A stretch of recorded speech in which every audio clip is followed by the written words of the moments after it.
Astrology की बात अगर हम करें तो एस्ट्रोलॉजी जो कॉन्सेप्ट क्रिएट करते हैं, आपने बचपन से आप लोग सुनते चले आ रहे हैं। जब हमें जनरल साइंस पढ़ाया जाता था, प्लूटो है, यूरेनस है, नेपच्यून है, वेनस है, मार्स है, मर्करी है, सन है। अब इनमें से कुछ सितारे सख्त होते हैं, जब उनका एंगल ज़मीन के साथ जब पढ़ा जाता है तो उसमें सख्ती का टाइम इंडिकेट हो रहा होता है। जैसे आप इसके लिए रिकॉर्ड के तौर पे इस चीज़ को देख सकते हैं। 2009 से बल्कि 2007 से लोगों की ज़िंदगी पटरी से उतरना शुरू हो गई थी, क्योंकि आसमान पे सितारों का, जैसे हम कहते हैं ना, फलां के गिर्द घेरा तंग कर दिया गया, क्योंकि आसमान पे सितारों ने यूनिवर्स के गिर्द घेरा तंग करना शुरू कर दिया था। आप 2007 एंड 2009 ऑनवर्ड्स आप दुनिया का नक्शा देखिए, बहुत सारी चेंजेस आई होंगी। फिर आप 9/11 पे आ जाइए। 9/11 पे होता क्या है कि आसमान के ऊपर एक नक्शा बनता है जिसमें बहुत सारी सितारों की गैलेक्सी एक ही जगह इकट्ठी हो जाती है, जिनमें से बहुत सारे सितारे थे।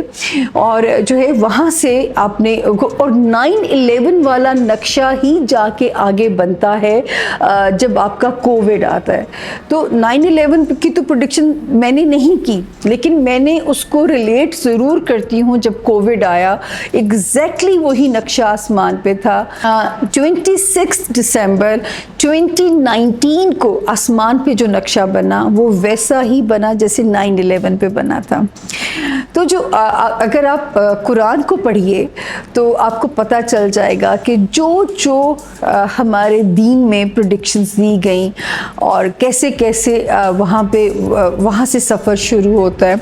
और आप सितारों की कभी लैंग्वेज को वहाँ से पढ़ना शुरू कीजिए। 9/11 वाली डिस्ट्रक्शन, तब भी आप देखिए कि मुसलमान ममालिक आपस में लड़ना शुरू हो गए थे, और अमेरिका की अफ़गानिस्तान और इराक़ के अंदर जंग शुरू हो गई थी, और मुसलमानों पे ज़िंदगी तंग होनी शुरू हो गई थी।